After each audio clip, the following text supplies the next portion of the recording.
Okay, students, so we stopped. We went through number 1 and number 2 and we assigned a planet to 1 and 2.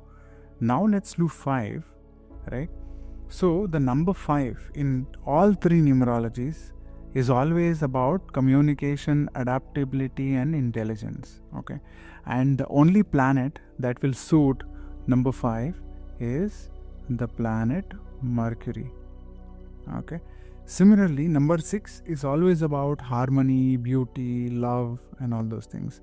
Nurturing and caring, value aesthetics and comfort, right? Comfort is a big word. So the only planet that will suit here is Venus. Okay, so number 6 is always connected to Venus.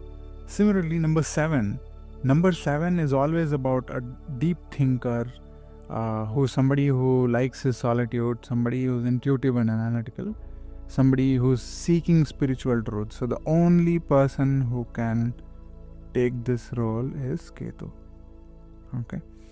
Number 8 is Saturn. Structure, long-term thinking, hardworking, responsible, right? The only person who can take this role is Saturn. And number 9 is always about courage, action, being a humanitarian, having a lot of energy, charity, etc., right? So this is always Mars. So what are we left with? We are actually left with number 3 and number 4. Okay.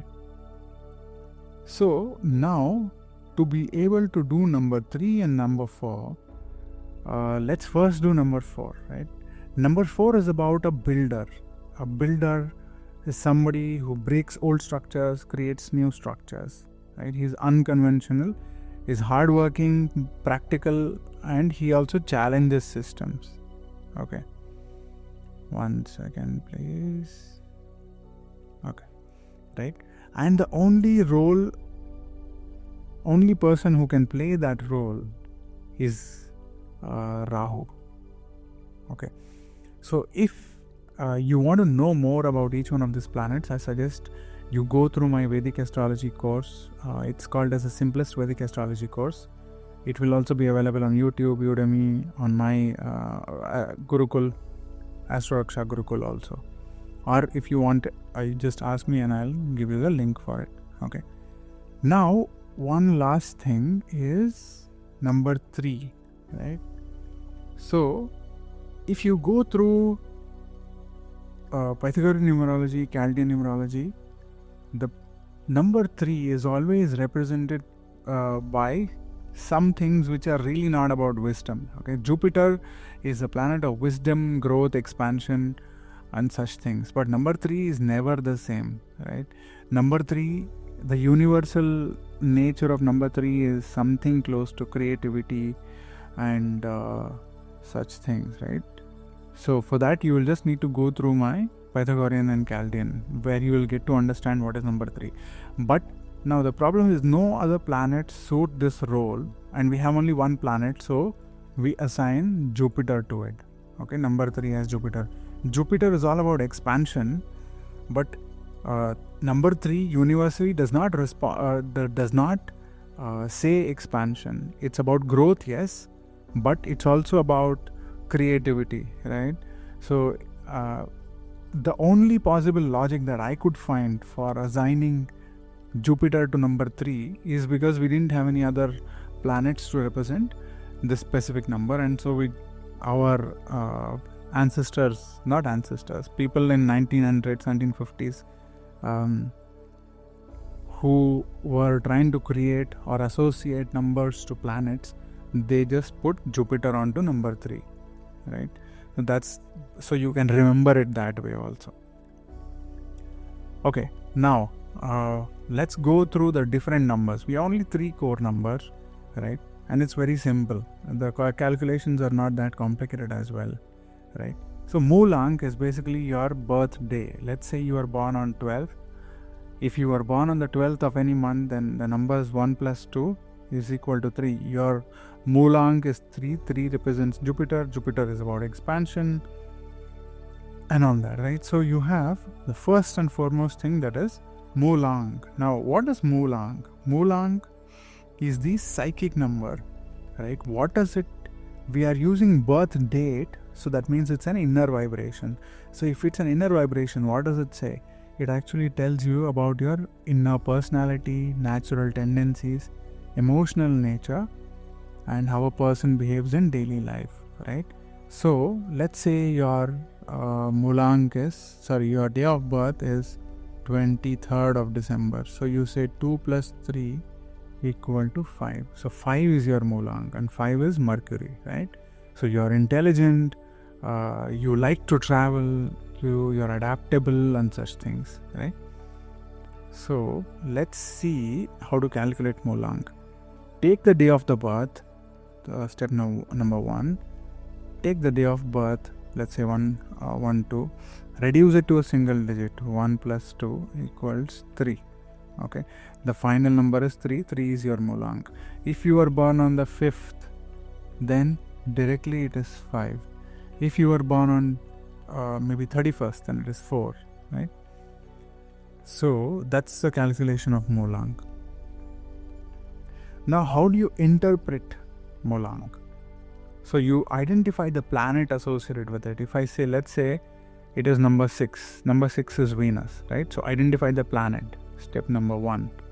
Step 2, connect planet qualities to personality. So Venus is all about harmony, responsibility, beauty and stuff, right?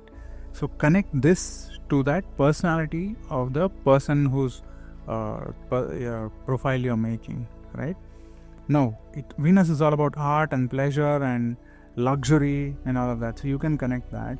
If you need a career direction, then use the same thing. So career, this person is going to be inclined towards art and design and caring professions.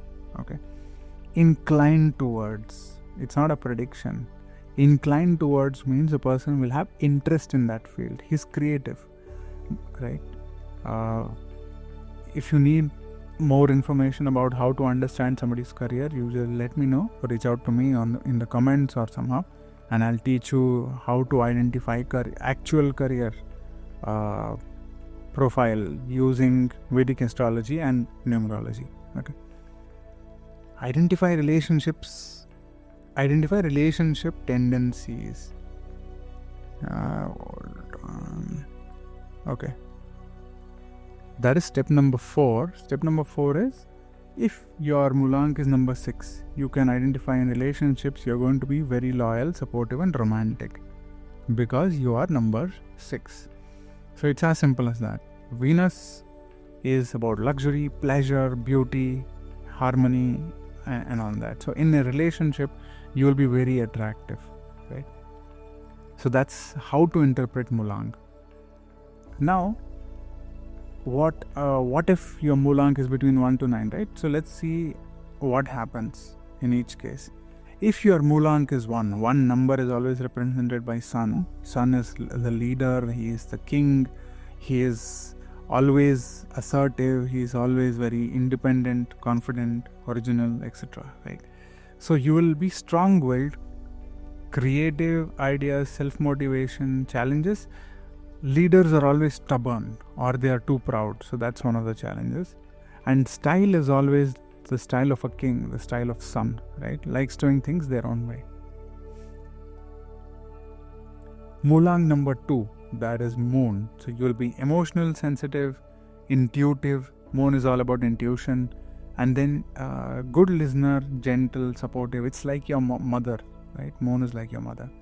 So then you have challenges. Too emotional, mind can also go up and down. So, right, overwhelmed or depend too much on others.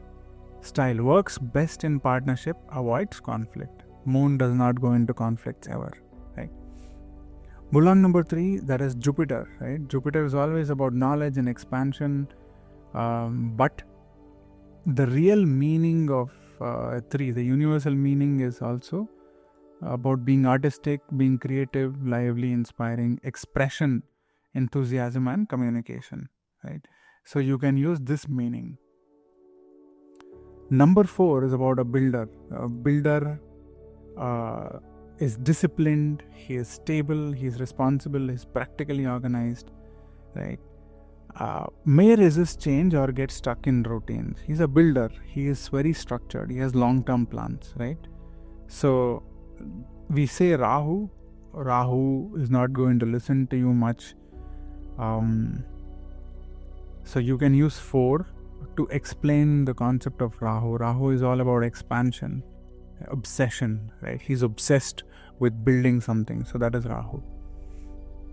Number 5, that is Mercury, is an explorer. Mercury, the story of Mercury in the Vedas is all about a person who goes and explores a lot of places and then goes and rests in a forest. So he's a traveler, right? So he's always restless. He has difficulty committing and enjoys travel and new experiences, right? That's Mulant number 5. Mulant number 6 is Venus. We already saw this. It's all about harmony, beauty, artistic nature, nurturing, and such things, right? Challenges, takes on too many responsibilities sometimes. Number 6. Mulant 7, the seeker, that is Ketu. Ketu is always the most spiritual master. He has lived this whole life already and he's come here. So he's seen everything. He's a little bit detached because he has already done everything in his previous life that he's doing it in this life, right?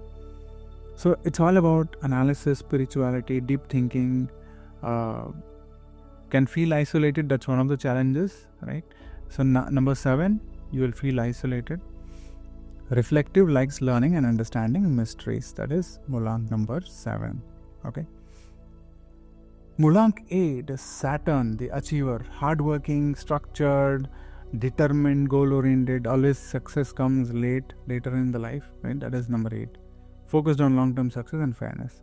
Number 9 is that of Mars, and Mars is, you can say it's a protector. One second. Mars, the protector, right? He's compassionate, he's courageous, he is the soldier, he's brave, generous, idealistic, right? He is also a humanitarian. Okay, so now coming to the next one, let's do Bhagyang in the next video.